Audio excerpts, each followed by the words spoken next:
Imagine two groups of people separated by a vast ocean. One group has guns, horses, and ships. The other has spears, canoes, and no immunity to the diseases carried by their visitors. What happens when these two groups meet? The answer to this question has shaped the entire course of human history. But why did one group have guns while the other didn't? Why did some societies develop advanced technology and conquer others, while some remained at a Stone Age level of development? The answers to these questions lie not in any inherent differences between peoples, but in the surprising power of geography, plants, and animals to shape human societies.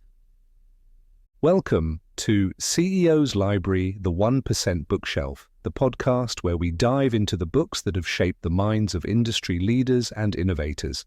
I'm your host, and today we're exploring a book that offers a grand, unified theory of human history. Guns, Germs, and Steel by Jared Diamond. This Pulitzer Prize-winning work tackles one of the most profound and controversial questions in the study of human civilization. Why did wealth and power become distributed as they are now, rather than in some other way? Why weren't Native Americans, Africans, or Aboriginal Australians the ones to develop guns, germs, and steel and use them to colonize Europe?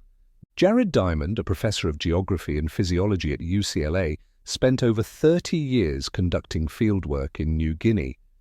It was there that a local politician named Yali asked him a deceptively simple question. Why is it that you white people developed so much cargo and brought it to New Guinea, but we black people had little cargo of our own? This question launched Diamond on an intellectual journey spanning 13,000 years of human history and virtually every continent on Earth. The result is a book that challenges our fundamental assumptions about the rise and fall of civilizations and offers a new lens through which to view the sweep of human history. So, let's dive in and explore the key insights from Guns, Germs, and Steel and see how they can inform our understanding of business and leadership in the modern world. Our story begins not with guns or steel, but with something far more fundamental: food. The transition from hunting and gathering to food production was, according to Diamond, the most important development in the last 13,000 years of human history. But why did this transition happen in some places and not others? And why did it happen at different times in different parts of the world? The answer, Diamond argues, lies in geography and the uneven distribution of plant and animal species that could be domesticated. Let's take a journey back in time to the end of the last ice age, around 11,000 BC. At this time, all humans were hunter-gatherers. But in certain parts of the world, the stage was set for a revolutionary change. Imagine you're standing in what will one day be called the Fertile Crescent, a region spanning parts of modern-day Iraq, Syria, Lebanon, Jordan, Israel, Egypt, Turkey, and Iran. The climate is warming and the glaciers are retreating. In the hills and valleys around you, wild stands of wheat and barley are flourishing. Herds of wild sheep, goats, and cattle roam the grasslands. This abundance of potentially domesticable plants and animals gave the people of this region a huge head start. Of the 56 largest seeded wildgrass species in the world, 32 are native to the Fertile Crescent. By comparison, the Americas had only 11, Sub-Saharan Africa 4, and Australia 2. It wasn't just plants. The Fertile Crescent was home to 4 of the 5 most important domesticated animals: goats, sheep, pigs, and cattle. The only one missing was the horse, which was domesticated a bit further north on the Eurasian steppes. This combination of domesticable plants and animals set the stage for the development of farming and herding, and once people could produce their own food, everything changed. Farming allowed for denser populations, food surpluses, and the emergence of full-time craft specialists. This in turn accelerated technological development. But here's where geography plays another crucial role. The east-west orientation of Eurasia meant that crops and livestock domesticated in one part of the continent could easily spread to other areas at the same latitude, which had similar climates and day lengths. Imagine a wheat seed first domesticated in the Fertile Crescent. It could spread east to Iran and west to Europe, encountering similar growing conditions along the way. This allowed for the rapid diffusion of agricultural innovations across a vast area. Contrast this with the Americas, which are oriented north-south. A crop adapted to the temperate climate of Mexico would struggle to survive in the tropical climate of Central America or the cold climate of North America. This geographic reality slowed the spread of agriculture and the exchange of innovations between different parts of the continent. So, what's the lesson for business leaders? Think about the geography of your industry or organization. What natural advantages do you have? Are there untapped resources in your territory that could be developed? And how easily can innovations spread within your company or industry? Consider the case of Silicon Valley. Its concentration of tech talent, venture capital, and supportive institutions creates a fertile crescent for tech innovation. Ideas and people can easily spread between companies, accelerating the pace of development. But this also means that companies in other geographies may struggle to compete unless they can create their own innovation ecosystems. Or think about the challenge of spreading best practices within a global company. Is your company organized in a way that allows for easy east-west spread of innovations between similar markets? Or do you face north-south challenges in adapting practices from one market to a very different one? Understanding your business geography can help you identify natural advantages, potential barriers to growth, and opportunities for creating more fertile conditions for innovation. Now let's turn to the titular elements of the book: guns, germs, and steel. These were the proximate factors that allowed some societies to conquer others, but as we've seen, their development was ultimately rooted in the geography-driven development of food production. Let's start with guns and steel. The development of advanced technology requires several ingredients: dense populations, food surpluses to support full-time craftspeople, and the accumulation of knowledge over time. All of these were products of settled agricultural societies. Imagine you're in an early agricultural village with a stable food supply. Your population has grown. Some people can now specialize in crafts like metalworking. Over generations, knowledge accumulates. Bronze tools give way to iron, which eventually leads to steel. Weapons evolve from spears to swords to guns. But technology alone doesn't explain the conquest of the Americas or Australia. For that, we need to consider the second element: germs. The same dense populations and domesticated animals that drove technological development also created the conditions for epidemic diseases. Crowded, unsanitary cities were breeding grounds for pathogens. Close contact with domesticated animals allowed diseases to jump from animals to humans. Over thousands of years, Eurasian populations developed some immunity to these diseases, but when European explorers and conquistadors reached the Americas, they brought these diseases with them. The result was devastating. In many areas, up to 95% of the native population died from introduced diseases like smallpox, measles, and influenza. This massive demographic collapse made conquest much easier for the Europeans. It's a chilling reminder of how unseen biological factors can shape the course of history. So, what are the business lessons we can draw from this? First, consider what guns, germs, and steel your company possesses. What are your key competitive advantages? These might be proprietary technology, a strong brand, or a unique company culture. but also think about potential germs, hidden factors that could disrupt your industry or give you an edge over competitors. These could be network effects, economies of scale, or regulatory changes that you're better positioned to handle. For example, think about how Amazon leveraged its technology infrastructure to create Amazon Web Services.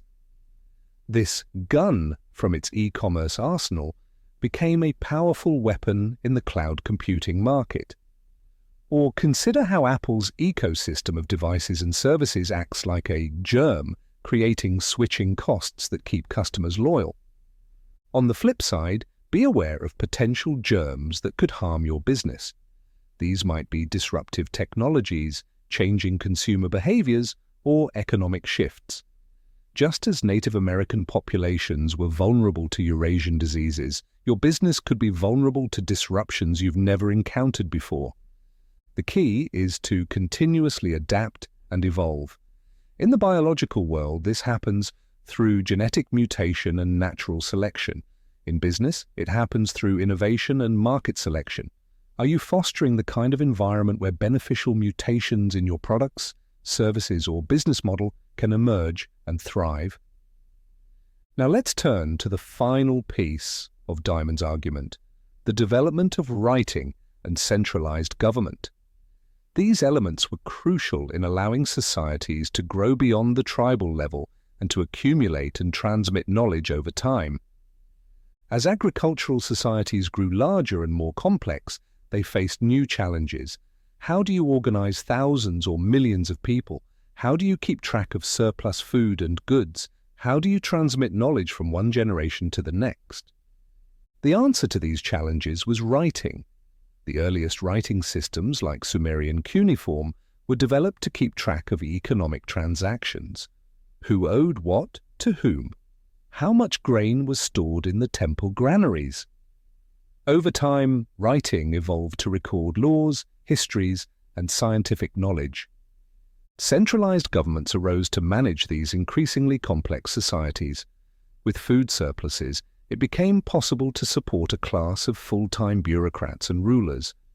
These centralized authorities could organize large-scale projects like irrigation systems, defensive walls, and roads. They could also field large armies, another key factor in conquest. The Spanish conquistadors who toppled the Aztec and Inca empires were the product of centralized European states that had developed over thousands of years. So, what can business leaders learn from this?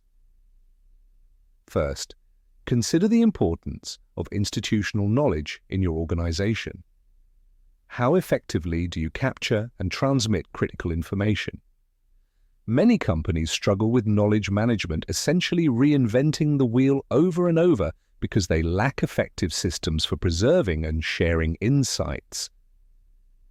Think about creating your own writing system.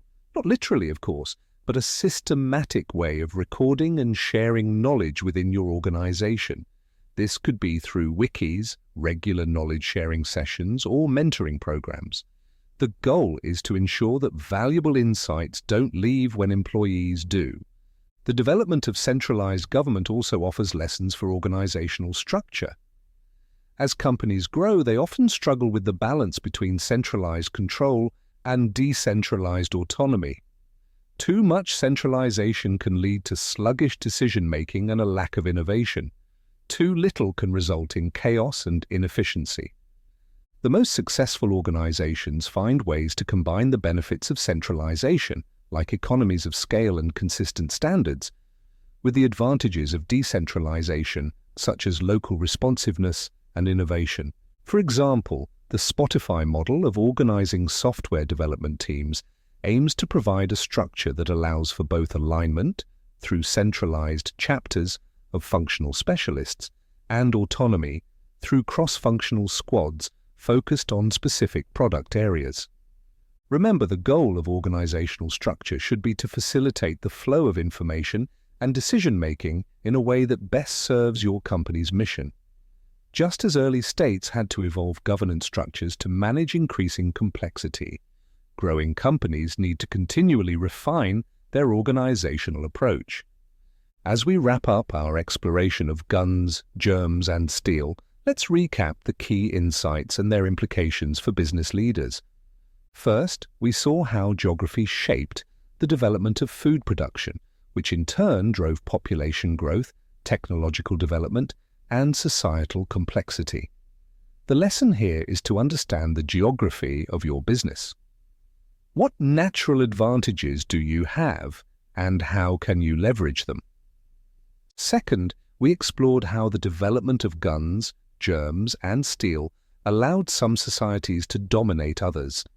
In a business context, this underscores the importance of identifying and nurturing your key competitive advantages while also being aware of potential disruptive forces in your industry. Finally, we looked at the role of writing and centralized government in enabling societies to grow and accumulate knowledge.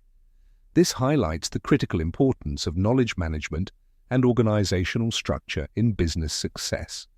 Throughout the book, Diamond emphasizes that the different rates of development on different continents were not due to any innate differences between peoples, but rather to differences in their environments. This is a powerful reminder to look beyond surface-level explanations and seek out root causes when analyzing business successes and failures. Guns, Germs, and Steel offers a grand unified theory of human history, explaining how small differences in geography cascaded over thousands of years to create the world we see today. While we can't rerun the experiment of human history, business leaders can apply these insights to better understand the forces shaping their industries and to make more informed, strategic decisions. I hope this deep dive into guns, germs, and steel has given you new perspectives on history, geography, and business strategy. If you want to explore these ideas further, I highly recommend reading the full book. You'll find a link to purchase it on Amazon in this episode's description. Remember, the goal of CEO's Library, the 1% bookshelf, is not just to summarize books, but to extract actionable insights that can make you a more effective leader. So take some time to reflect on what you've learned today. How can you apply these ideas in your own organization? Ask yourself, what is the geography of your industry and how can you use it to your advantage? What are your company's guns, germs, and steel? And how can you strengthen them? How can you better capture and transmit knowledge within your organization? And how can you structure your company to balance centralized control with local autonomy? Thank you for joining me on this intellectual journey. Until next time, keep reading, keep learning, and keep leading.